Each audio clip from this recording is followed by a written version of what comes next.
So let's talk about that moment when you see a guy, he's super attractive, and there's all this energy that you want to talk to this guy. You want to let him know that you're interested, but you don't want to come across over aggressive. You don't want to come across in a way that turns him off.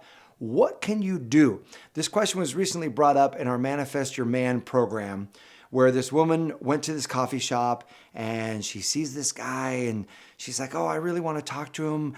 But how do I flirt with him? And she's like, how do I flirt? How do I let a guy know that I like him, but not be the masculine, not be chasing him and not scare him off and all of these things?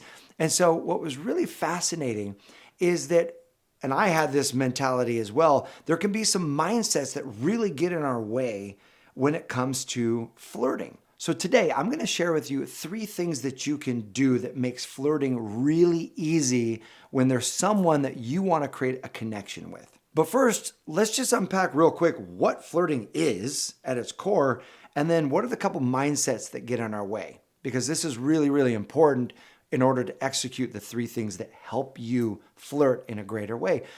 Number 1, flirting is simply letting the person know that you're interested in them romantically.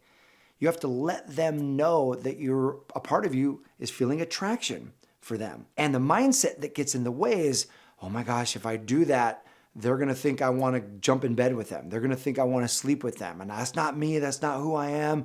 And so there's a conflict of identity.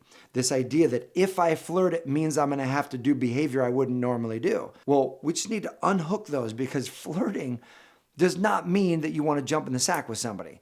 Does not mean you want to sleep with them right then and there in the coffee shop or even on the first date. You can feel fully attracted to somebody, and whatever standards you have for the progression of the relationship, you can hold those standards. The other mindset that gets in the way is that if you show someone that you're interested in them or show them that you have attraction for them, then that means you want a relationship with them. There's this subconscious idea that, well, once I show them I like them, then I've got to commit to them because I'm like already in and I don't want to see them hurt if I say no. We tend to blow that up in our minds. This was a big one for me that it changed my relationship world when I disconnected this idea that no, I can actually flirt, I can show interest, I can go on dates and not have to want to commit to that person.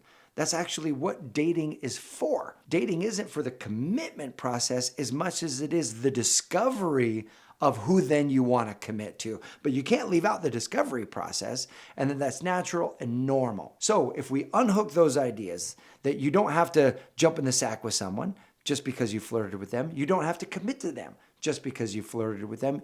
You're flirting because you want to discover, is this person someone with whom I want to date, I want to form a relationship with, maybe even one day a partnership with. So what can you do? Here's where we get into the 3 steps. The first is to make friends with flirting.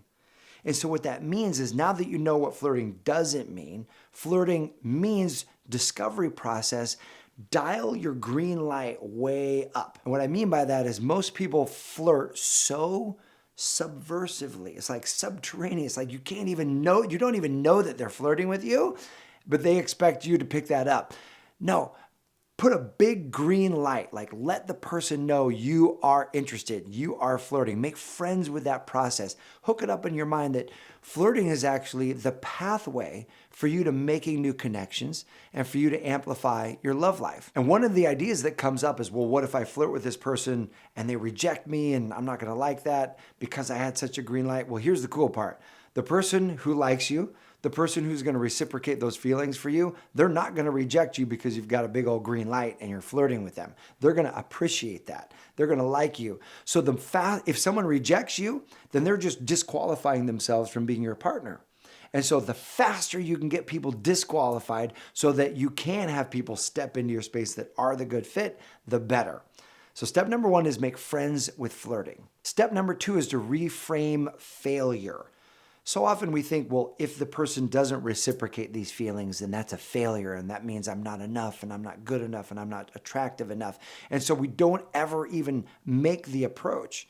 In other words, we don't even step onto the field in our own love life, in the game of our own love life. Instead, we stand on the sidelines and we watch and we hope that person comes up to us. Let me tell you this. In the world of love, pain weighs ounces, regret weighs tons. Regret is that moment where you see somebody and there's that moment where you could say something. There's that moment you could strike it up, and there's that possibility that, man, there could be something amazing that happens, but you don't because you're afraid. And then for the rest of the day, you're thinking, you're beating yourself up. You're like, oh, I should have said something. And oh, what if I did? And then you go through down that whole track of pain. That's way more long-lasting pain than the pain of actually stepping onto the field of your own love life, playing full out, making that approach, striking up the conversation, doing something, even if they reject you, even if they don't reciprocate. Because here's what's great. There is no such thing as failure if you're in action. The only failure is when you give up, is when you succumb to fear, as you say, I'm not going to do it because I'm too afraid. Going after what you want and having it not work out, well, that's just maybe a temporary defeat, or that may is a learning experience. That's just feedback. So what is reframing failure? Reframing failure is simply saying, oh, regardless of their response, whether they reciprocate or they reject, either way, every action is success because I took the action.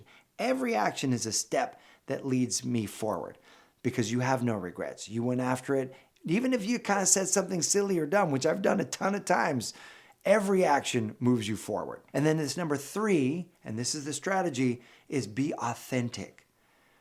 Don't worry about, do you have the most clever line, or do you actually say something? See, so often we want to go in covertly, right? Like we want to see them in a coffee shop and say something clever and have them laugh, strike up this natural conversation, and then kind of generate interest with one another. And while there are techniques for how to do that, at the end of the day, that kind of approach is not being 100% authentic, because the reason you're talking to them in the first place is you find them intriguing. There's something about their energy that you like. And so instead of going through the whole rigmarole of like, what could I say in this scenario? And what's super clever? What's super funny? How am I going to break the ice with them? Instead of going through that whole process, research has actually shown the most successful opening line in interaction, in romantic settings, the most successful line of all time. Are you ready? Would you love to know what it is? It won't blow your mind because it didn't mind. The most successful line of all time is, hi, my name is, what's your name? And why is that the most successful approach of all time? Because it's authentic. Because it's how we're wired up. We're wired up to meet people. And so I challenge you to do this and just see how well it works. In an authentic state, confidently walk up to the person with a smile and say, hi, my name is, what's your name? And they'll introduce themselves. And then you say this, you say, I rarely do this, but something about you caught my eye. It's like you have a great energy to you, and I just wanted to meet you. And then let the conversation go from there. And it's going to be a beautiful interaction. And it's obvious, there's some like you are attracted to them. There's something about their energy that's compelling to you. And then that gives full permission for them to reciprocate those feelings, to ask you out, to take the conversation further. I know it's bold. I know it's got a big green light on it. The person who's doing this has reframed failure. They've made friends with flirting, and they are willing to be authentic in that interaction.